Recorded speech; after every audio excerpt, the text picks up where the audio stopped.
Hello, welcome. It's nearly Halloween. That can only mean one thing. People have often asked me if I do pumpkin carving. It seems a natural assumption based on the fact that I do very intricate work with a surgical scalpel cutting out of paper. So you'll be shocked to hear that I've only ever attempted it once in my life before. It's about time we put that right. So I'm going to see what we can create out of these beautiful pumpkins, squashes and gourds. These were all supplied by our very own vegan Hank's supermarket here in Ipswich. Big shout out if you're listening. You've been an absolute godsend during this pandemic. Whenever I embark on a new art project, I always like to set the scene. You'll probably recognise some of my familiars. So now let's step inside the magical orange glowing world of the winter squash. Squashes and gourds come in all shapes, sizes and colours, so I'm going to consider the sculpting potential of each one in its own right. Let's start with this beautiful acorn squash. I sliced off the larger end and hollowed out the seeds, but kept the flesh intact for maximum three-dimensional carving depth.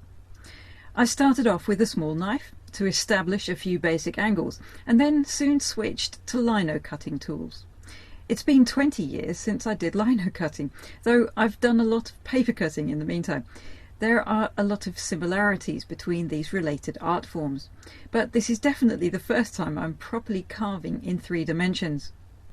The deep green skin and bright yellow flesh of the acorn squash suggested a green man or foliate face, which is a timeless symbol that I've often referenced in my artwork in various mediums. Even the name acorn squash links with oak leaves. The crisp outlines and strongly contrasting colours are reminiscent of my paper cut designs, though in this case there is also 3-dimensional depth to every cut. This piece won't have a light inside, and it is of course still edible.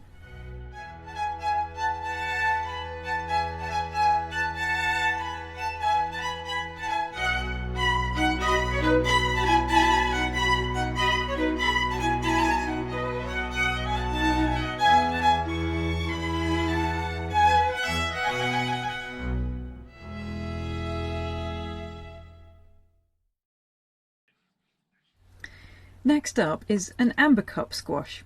This time I sliced it open, hollowed out the seeds and kept some of the flesh, which is again really tasty. Its fiery colour suggested flames, so I set about carving a phoenix. When using lino cutting tools, or any carving tools for that matter, it's really important to use common sense and be in control. Keep the tool steady, go slowly when you need to avoid unwanted slips and potential injuries. When turning a winter squash into a lantern sculpture, it's important to remember that the deeper you carve into the flesh, the more light will emanate. You can obviously carve more deeply from the outside, or hollow out more from the inside, or both. If you meet in the middle, hopefully it's deliberate, but even if it isn't, take a step back. Perhaps it's better that way. I often say that it's best not to have too fixed an idea of your finished piece when you start. That applies to a painting or a paper cut just as much as a pumpkin. Allow it to evolve, see where it takes you. In this case, it's important not only to step back and look at it from a distance, but also to hold it under a light source to see what's working and where you need to cut more away. This mini white pumpkin is straight out of a fairy tale. I cleared away the yellow offcuts of acorn and amber cup to avoid staining the white pumpkin, cut a 10-point star lid and hollowed out the seeds as before. Suddenly I had an unexpected visitor drop in. She seemed curious to explore my tools, waving her long legs around like antennae. She walked across my cutting mat, passing my favourite spider amulet. Personally, I love spiders. I tried to encourage her to stay and have more than just a cameo appearance, but she left as quickly as she came. Back to the pumpkin, I scooped out most of the flesh, which is a very pale cream colour. In this case, I wanted the walls to be thinner, allowing me to open them up to create windows. I began cutting into the pumpkin flesh using a lino cutter. Exploiting the right-angled V-shape of the blade, I could use it more like a punching tool to pierce precise patterns. If you're using one of these, try rotating it in different directions to cut out squares and other shapes. See what geometric designs you can achieve. A scalpel or small knife is useful for cutting out larger apertures, but make sure to cut out the smallest, most intricate shapes first, as the pumpkin shell becomes increasingly fragile the more you cut out of it. Gothic window shapes can be very intricate, or fairly simple. They can evoke a feeling of serenity, or in the context of Halloween, they can be more reminiscent of a haunted Gothic ruin. A gimlet or bradawl is useful for piercing holes to add decorative features and patterns. The more you experiment, the more you get to know what each tool is capable of and where it can be best applied in your design. All of what I'm doing here is improvised experiment. Beyond a basic concept and a few reference images of Gothic architecture, I made everything up as I went along. Whatever light source you have available, there is a wonderful magic in seeing your pumpkin come to life when illuminated. For such a tiny pumpkin, even a tiny battery-powered nightlight creates an atmospheric glow. Now let's try carving a much larger pumpkin. The word pumpkin is usually said to derive from ancient Greek pepon, meaning melon. An alternative etymology traces the word back to the Native American Massachusetts name for the fruit, popukun, meaning grows forth round. This sounds more convincing to me, especially as the English word squash also originated from a Massachusetts word, a scooter squash. Opening up a pumpkin is like unlocking a forgotten fairy tale landscape. The mass of seeds and pulp could be a tangled forest. Enough to set your imagination wandering, especially at this time of year. I'm actually carving while I'm talking on the phone and filming, because I always like to try and get a little snippet of me on the phone. Yeah, well, I never put the voice in, obviously. There won't be any sound. No point in going there. Right, no, changing the subject. I began cutting a larger version of the Gothic window, using a large gimlet and a scalpel to carve and fine-tune the edges of each shape. Further round the pumpkin, I added a tree, a dream catcher, a unicorn, and finally a fairy, all loosely improvised. The gimlet was great for piercing and punching lots of small holes to create a magical atmosphere of stars and fairy dust, and relieving stress.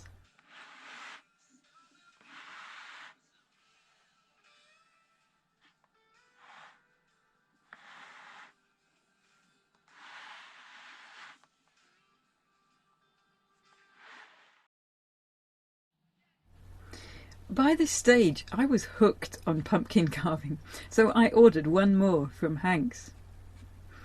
That's my camera moving about in a rather creepy fashion without me touching it. Anyway, moving on. Here's another interesting fact for you. Pumpkins are native to northeastern Mexico and the southern United States and have been domesticated for nearly 10,000 years, making them one of the oldest domesticated crops. Having emptied the pumpkin, I began roughly marking the basic lines of my next choice of subject matter, loosely based on reference photos, using lino cutters and scalpels to carve out the characteristic silhouette of a pirate galleon. The colour scheme suggests a ship sailing at sunset, shrouded in mists. Further round the pumpkin, I added a mermaid and moon, or it could be the sun. Either way, I cut the entire disc out to make it the brightest part of the design. The view inside a carved pumpkin reminds me of Antelope Canyon in Arizona. I shall never look at pumpkins in quite the same light, having filmed them from the inside out. The glowing orange colour of pumpkins is due to carotenoid pigments, including beta-cryptoxanthin, alpha and beta-carotene, all of which are converted to vitamin A in the body.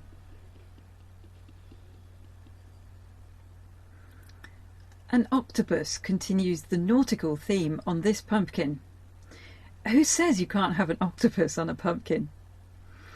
I had fun using the lino cutter with a twisting, rippling motion of my wrist to suggest the spiralling tentacles. And I love the decorative effect of punching lots of holes, each a pinprick of light. So there you have an array of fun experiments to hopefully set you thinking of ways to spice up your own pumpkin carving.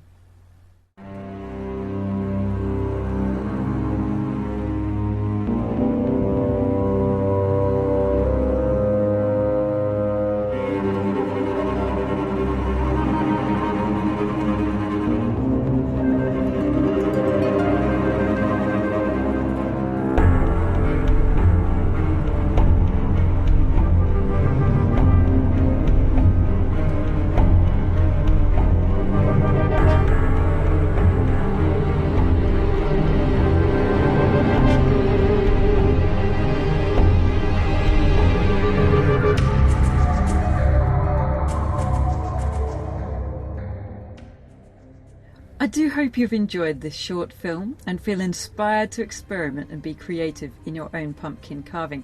I would love to hear how you get on.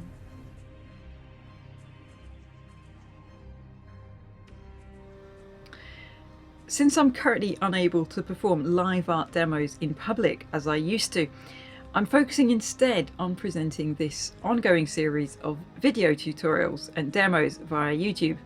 These are free to you as the viewer, however it would help me immensely if you feel like clicking subscribe below. If you click the little bell icon on my channel page, you'll be notified every time I upload a new film. Before we finish, here's a link back to my previous film, Creative Snail Mail. This was my coloured pencil and collage effort inspired by a postage stamp of the very hungry caterpillar. Obviously, the caterpillar munched its way into a pumpkin. And in case you're wondering, yes, the postage stamp already had holes in it. Most importantly this Halloween, please stay safe, stay creative. Happy pumpkin carving.